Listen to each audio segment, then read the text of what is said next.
Hello dear students, welcome you all to the channel of IIM foundation advice. हम लोग 10th class का 2024 का paper discuss कर रहे हैं और अभी तक मैंने आपको 5 मार्क्स के क्वेश्चन करवाए थे, हाइट एंड डिस्टेंस वाले भी जो पूछे थे 2024 में सारे पेपर में, और क्वाड्रेटिक का भी किया था हमने। ट्रायंगल्स में आपको ये 2 सवाल बताए थे। ये तो आपके बुक में पीपीटी स्टेट एंड प्रूफ आप कर लेंगे और ये थ्योरम बहुत इंपॉर्टेंट है, पूछता भी है, 2 सेट में पूछ भी रखा है। और एक सवाल ये था जो मैंने आपको हिंट किया था और कहा था प्रूफ करके ट्राई करने के लिए। लेट्स से कि आज हम इसका सॉल्यूशन करने वाले हैं, तो हम सीधे इसको प्रूफ कैसे करेंगे इस पर बात करने जा रहे हैं। सबसे पहले आप क्या करिए कि आप इन दोनों ट्रायंगल को कॉन्ग्रुएंट कर दीजिए, EMD और इधर से आपका हो जाएगा BCM। तो हम सबसे पहले लिख रहे हैं in triangle EDM and triangle, कौन सा ट्रायंगल है, BCM। ठीक है, in triangle EDM and triangle BCM। इन दोनों में कौन कौन सा चीज तुम्हें मिल रहा है तो लिख लो। एक तो मिल रहा है angle EMD equal to angle BMC, these are vertically opposite angles. Okay, और क्या मिल रहा है तो एक क्वेश्चन देखो, through mid point M of side CD of parallelogram ABCD। ये ABCD पैरेललोग्राम है और M जो है वो CD वाले साइड का मिड पॉइंट है, तो मैं लिख सकता हूं DM equal to MC and it is given. तो एक वर्टिकली अपोजिट एंगल मिल गया, एक आपको साइड मिल गया, और एक और एंगल मैं यहाँ पे कहूंगा कि ये एंगल और ये एंगल आपका इक्वल है बाय अल्टरनेट इंटीरियर, या फिर आप इसको और इसको भी ले सकते हैं। तो मैं यही ले लेता हूं, let's say angle DEM equal to angle MBC, this are the pair of alternate interior angles.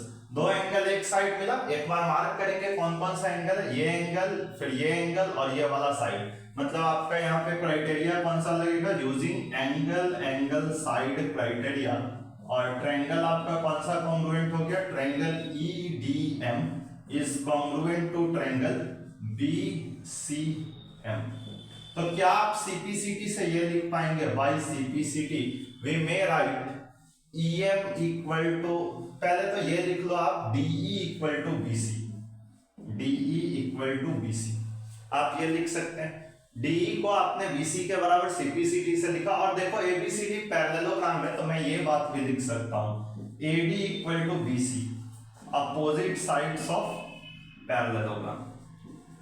तो यहां से आपको तो ये बात मिलता है कि AD और DE दोनों आपस में बराबर है और वो BC के बराबर है। तो क्या मैं ऐसा लिखूं, AD plus DE equal to BC plus BC, that is 2BC, और AD प्लस DE क्या हो जाएगा, AE।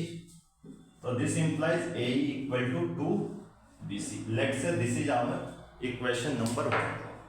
तो आप यहां तक पहुंचे, फिर हम इसके आगे करते हैं, आप नोट करिए इसको।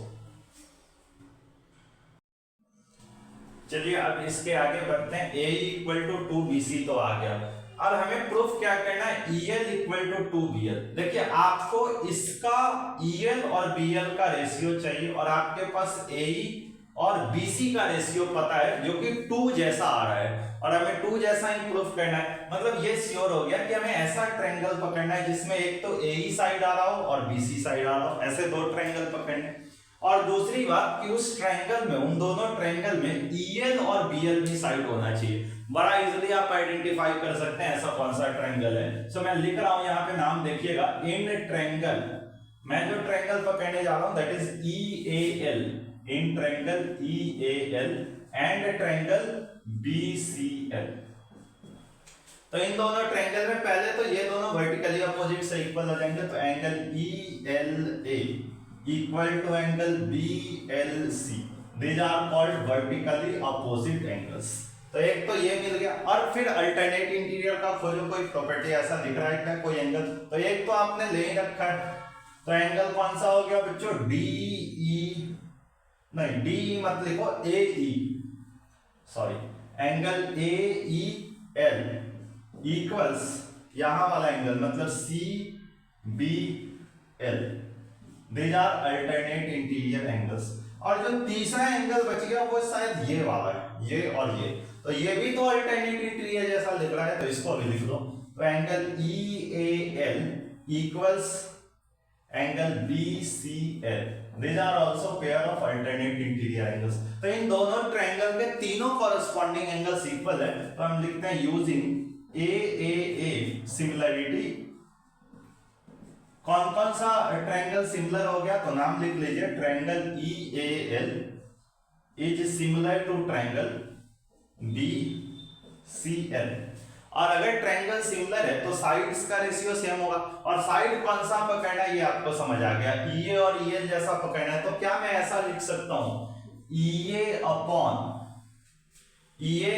BC equals EL upon BL, और EA यानी कि AE वो 2BC है, तो मैं यहां पे वैल्यू पुट करता हूं 2BC divided by BC equal to EL by BL, और यहां पे मैं लिखता हूं from equation 1।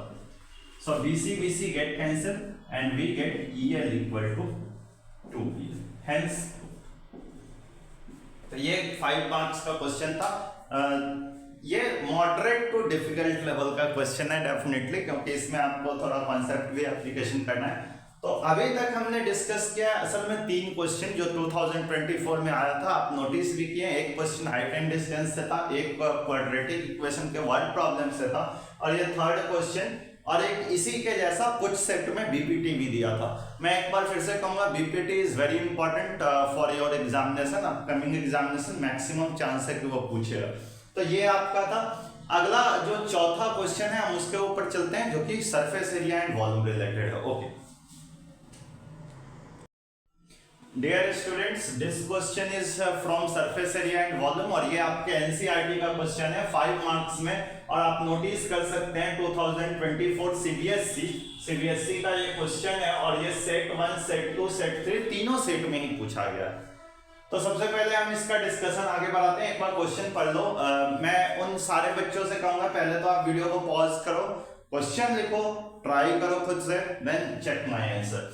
A solid iron pole, एक पोल है जो कि सॉलिड आयरन का बना हुआ है, कंसिस्ट ऑफ सॉलिड सिलेंडर, जो कि एक सॉलिड सिलेंडर का है, मतलब उसका शेप जो पोल का है वो सिलेंड्रिकल है, of height 200 centimetre and base diameter 28, which is surmounted by another cylinder, मतलब एक सिलेंडर के ऊपर एक और सिलेंडर है। Okay, of height 50 centimetre and radius and find the mass. Okay देखो, एक सिलेंडर, लेट्स से ये एक सिलेंडर है, ठीक है, पोल है, और फिर इसके ऊपर एक और सिलेंडर, ऐसा कोई ज्योमेट्रिकल फिगर, ठीक है। एक सॉलिड आयरन पोल है सिलेंड्रिकल शेप का, और फिर उसके ऊपर एक और सिलेंडर सरमाउंटेड है। सबसे पहले इंफॉर्मेशन लिख लीजिए, जो सॉलिड आयरन पोल है उसका height 200 centimetre, so this is 200 centimetre, this one is 200 centimetre. इसके बाद जो दूसरा पोल है उसका हाइट है 50 centimetre, so this one is 50 centimetre.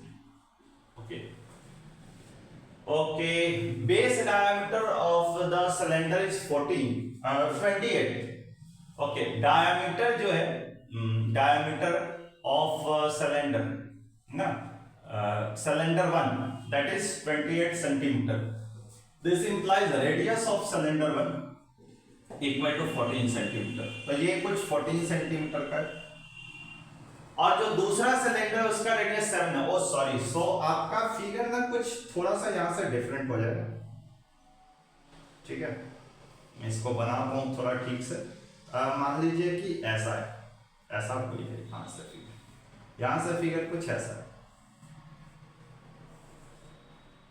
So like कि इस सिलेंडर का जो आपका रेडियस है that is let's say 14 centimetre, and इसका जो है दैट इज 7 सेंटीमीटर, ऐसा कुछ सिचुएशन। मास निकालना है, 1 सेंटीमीटर क्यूब ऑफ आयरन है, मास अप्रोक्स 8 ग्राम। देखो ये भी आयरन का बना है, ये भी आयरन का बना है। ओके, सो मास जो होगा वो इसका मास प्लस इसका मास होगा। आप नोटिस करें 1 सेंटीमीटर क्यूब का मास दिया 8 ग्राम, तो मैं टोटल वॉल्यूम इसका, टोटल वॉल्यूम इसका निकाल देता हूं, दोनों का टोटल वॉल्यूम निकाल देता हूं, और उन दोनों को वॉल्यूम को ऐड करूं तो टोटल वॉल्यूम मिलेगा, और उसके बाद मैं उसको सिंपली 8 से मल्टीप्लाई कर दूं, ग्राम में आंसर आ जाएगा, वेरी सिंपल। तो रेडियस ऑफ सिलेंडर 1 हो गया 14, और इंफॉर्मेशन लिख लीजिए, H1 जो है, कैपिटल H जो है वो 200 सेंटीमीटर है, और स्मॉल h जो है वो 50 सेंटीमीटर और रेडियस ऑफ सिलेंडर 2 जो है दैट इज 7 सेंटीमीटर। मैं वॉल्यूम का फॉर्मूला लिख दूं यहाँ पे, volume of iron pole, volume of iron pole को मैं लिख दूं volume of cylinder 1 plus volume of cylinder 2, volume of cylinder 1 plus volume of cylinder 2। तो वॉल्यूम ऑफ सिलेंडर 1 हो जाएगा आपका कितना, pi R square H. So volume of cylinder 1 that is pi. अब इस सिलेंडर का रेडियस रखना है तो मैं इसको आर सिलेंडर 1 लिखता हूं, ठीक है, पाई आर सिलेंडर 1 का स्क्वायर इंटू एच, एच इसका कैपिटल एच है, प्लस पाई आर सिलेंडर 2 का स्क्वायर इंटू स्मॉल एच। आमतौर पे मैं मेंसुरेशन का क्वेश्चन ऐसे करता हूं कि जैसे पाई वाला टर्म आता है उसको कॉमन ले लेता हूं, तो मैं ले लेता हूं common pi into r cylinder 1, पहले वाले सिलेंडर का देखिए कितना है 14 का square multiply by H is 200, okay, plus इसमें से तो पाई कॉमन ही किया है, आर सिलेंडर 2 मतलब 7 का स्क्वायर और मल्टीप्लाई बाई एच है आपका 50। तो देखो बच्चों 50 तो यहां से सीधे कॉमन आ रहा है, तो 50 इंटू पाई, ओके, और 7 का स्क्वायर भी आप कॉमन कर सकते हैं, तो 7 का स्क्वायर हमने कॉमन कर लिया, तो सर 50 निकाल लिया तो यहाँ पे बचा 4, ओके, और 7 निकाला तो यहाँ पे 2 का स्क्वायर मतलब 4, प्लस 50 इंटू 7 का स्क्वायर कॉमन है मतलब 1, तो आपका ये हो जाएगा 4 into 4 16 plus 1 that is 17 into 50 into pi का वैल्यू 22/7 मल्टीप्लाई बाई 7 का स्क्वायर यानी कि 7 इंटू 7, तो 7 को तो आप उड़ा दीजिए यहाँ पे, तो ये आपका वैल्यू कितना आ जाएगा 17 into 50 is 850 multiply by 154 centimetre cube. So this is your volume. अभी यहाँ पे आंसर नहीं हुआ, हमें वेट निकालना है, आप यहां तक लिखो मैं आगे बढ़ता हूं। तो यहाँ पे बच्चों ये हमारा टोटल वॉल्यूम आया है और यहाँ पे मैं लिख रहा हूं मास ऑफ, एक इंफॉर्मेशन दिया है, mass of 1 centimetre cube equal to 8 gram. So mass of 850 into 154 centimetre cube equal to 850 into 154 multiply by 8 gram. अगर केजी में आप चेंज करना चाहते हैं तो आप इसको कर सकते हैं 850 into 154 into 8 divided by 1000 KG. तो आप 0 से 0 को उड़ा दीजिए, 5 से ये 17 टाइम्स होगा और 5 से ये 20 होगा, फिर 2 से 10 होगा, 2 से 4 होगा, तो 17 इंटू 4 इज 68 मल्टीप्लाई बाई 15.4 आप कह सकते हैं, ओके। सो इसको मैं मल्टीप्लाई कर दो जल्दी से, तो 272 227 340 and 27 367 36 and 68 74 104, तो इसमें 1 डिजिट पर आएगा इतना KG, 1047.2 KG. This one is your answer. और इसको लिख लीजिए। एक सवाल और आया है 5 मार्क्स में, या तो ये करना था या और मैं, तो मैं उसको लिखता हूं, आप जल्दी से इसको नोट करें। डियर स्टूडेंट्स, ये एक और क्वेश्चन है जो और में था, मतलब इन दोनों में से कोई एक ही आपको करना था। अगेन ये तीनों सेट में पूछा गया है। सो ये भी क्वेश्चन आपके एनसीईआरटी रिलेटेड ही है, कॉम्बिनेशन ऑफ सॉलिड्स है। A medicine capsule is in shape of cylinder with 2 hemisphere। ये सिलेंड्रिकल शेप का कैप्सूल है जिसके दोनों एंड पर हेमिस्फीयर है। गुलाब जामुन वाला भी क्वेश्चन कुछ इसी टाइप का है, ओके। स्टक है STUCK, stuck to each of its end, मतलब हेमिस्फीयर दोनों एंड से लगा हुआ है। The length of entire capsule is 14 mm। यहाँ पे बच्चे गलती करते हैं कि H का वैल्यू मतलब हाइट ऑफ सिलेंडर को ही 14 लेते हैं। The length of entire capsule मतलब पूरे कैप्सूल का लेंथ 14 है, मतलब ये हेमिस्फीयर वाला और प्लस सिलेंडर वाला दोनों मिला के 14 mm है। And diameter of the capsule is 4 mm। Find its surface area, also find its volume. 5 marks का। तो वॉल्यूम निकालने के लिए तो सिंपल आप कॉन्सेप्ट जानते हैं, जितने सॉलिड जुड़ेंगे सबकी वॉल्यूम जोड़ देनी है। लेकिन सरफेस एरिया में ये बात होता है कि जब दो सॉलिड जुड़ता है तो जो कॉमन ज्वाइंट वाला पोर्शन होता है उस एरिया को हम काउंट नहीं करते हैं, उसको हम हटाते हैं।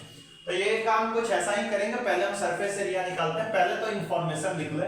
डायमीटर ऑफ कैप्सूल है 4 mm, तो रेडियस कितना हो जाएगा, radius equal to 2 mm, okay. And the length of capsule is 14 mm। मैं एक बार बता दूं यहाँ पे लेंथ क्या होगा। इन सब का रेडियस सेम है, तो इसका लेंथ बनेगा r plus height of cylinder plus r, this is equal to 14 mm। तो दोनों r की वैल्यू 2 है, तो यहां से आ जाएगा height of cylinder equal to 14 minus 4 that is 10 mm। Okay, so height of cylinder आ गया। अब एक बार पहले मैं सरफेस एरिया लिख लूं। जो सरफेस एरिया होगा उसमें हम ज्वाइंट वाला पार्ट नहीं लेते हैं, तो हम किसका लें, इसका सीए से ले लें, सिलेंडर का, हेमिस्फीयर का भी सीए से और इस हेमिस्फीयर का भी सीए से। तो मतलब मैं लिखूं सीए से ऑफ सिलेंडर प्लस सीए से ऑफ हेमिस्फीयर, दोनों सेम ही है, तो हम इसको एक काम करते हैं, हम लिख देते हैं 2 into CSA of hemisphere, direct हो जाएगा मेरा काम। So CSA of cylinder is pi 2 pi r into H cylinder plus 2 into CSA of hemisphere is 2 pi r square. तो यहाँ पे तो साफ नजर आ रहा है कि 2 पाई r तक को हम कॉमन कर सकते हैं, तो 2 पाई r कॉमन हो गया, अंदर क्या बचेगा h सिलेंडर प्लस 2r। अब आप वैल्यू रख दीजिए, तो 2 इंटू 2.22/7 मल्टीप्लाई बाई रेडियस आपका है 2, हाइट ऑफ सिलेंडर इज 10 और प्लस 2r, तो r आपका 2 है, तो 10 प्लस 4 हो जाएगा। ओके, तो 10 प्लस 4 इज 14, तो आप इसको 7 से 2 टाइम्स कैंसिल कर सकते हैं, तो 22 इंटू 8 160 और 16 176 mm square, this is the surface area. यहां तक पहुंचो, मैं वॉल्यूम निकालता हूं इसका।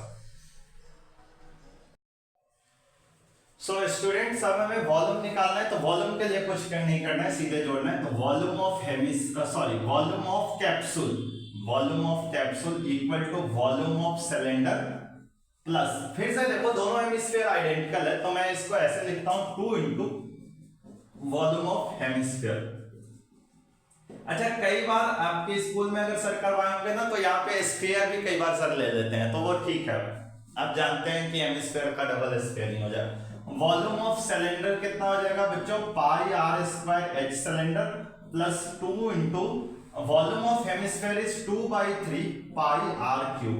तो यहाँ पे आप पाई r स्क्वायर को तो कॉमन कर ही सकते हैं, तो अंदर हो जाएगा h cylinder plus 2 into 2/3 that is 4/3, pi common आ गया, r स्क्वायर आ गया, तो एक r बचा।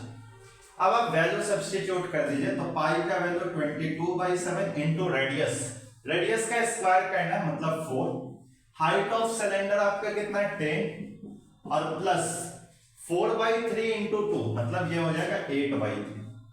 तो आप इसको ऐसे कर सकते हैं 22 इंटू 4 आपका हो जाएगा 88/7 इंटू 10 3 जा 30 प्लस 8 38 डिवाइडेड बाई 3, कुछ ऐसा आपका आंसर आ रहा है। तो आप इसको मल्टीप्लाई कर लीजिए, ये कटने वाला तो नहीं है कोई भी, ठीक है, तो आप इसको सिंपल मल्टीप्लाई कर लीजिए। तो 38 इंटू 8, 38 मल्टीप्लाई बाई 8 64 4 6 24 एंड 6 304, तो 4 एंड 30 334 3344 डिवाइडेड बाई 21। इसको डेसिमल में अगर चेंज करना है तो आप कर सकते हैं, 21 बन जा 21 एंड इट बिकम्स व्हाट 12 124, 21 5 जा 105 19 194, तो 21 9 जा approx 159 mm cube, 158 point something आ रहा है, जिसको हमने 159 mm क्यूब लगभग ले लिया। So this was your all about 5 marks question. हमने 5 मार्क्स के 2024 के सारे पेपर डिस्कस कर लिए हर सेट का। अगले वीडियो में हम 3 मार्क्स के क्वेश्चन पर बात करेंगे 2024 का, और 12th क्लास का भी हम डिस्कशन करेंगे। एक और बात, आप हमारे चैनल के साथ जुड़े जरूर रहिए, आपको ये निश्चित तौर पे बहुत ज़्यादा काम करेगा। और अगर आपको हमारा चैनल पसंद आ रहा है तो please do like share and subscribe our channel to get in touch with us. और आपके कोई फ्रेंड्स हैं तो उनके साथ भी आप शेयर करिए। IM फाउंडेशन एडविंस हमेशा आपके लिए रहेगा। Thank you.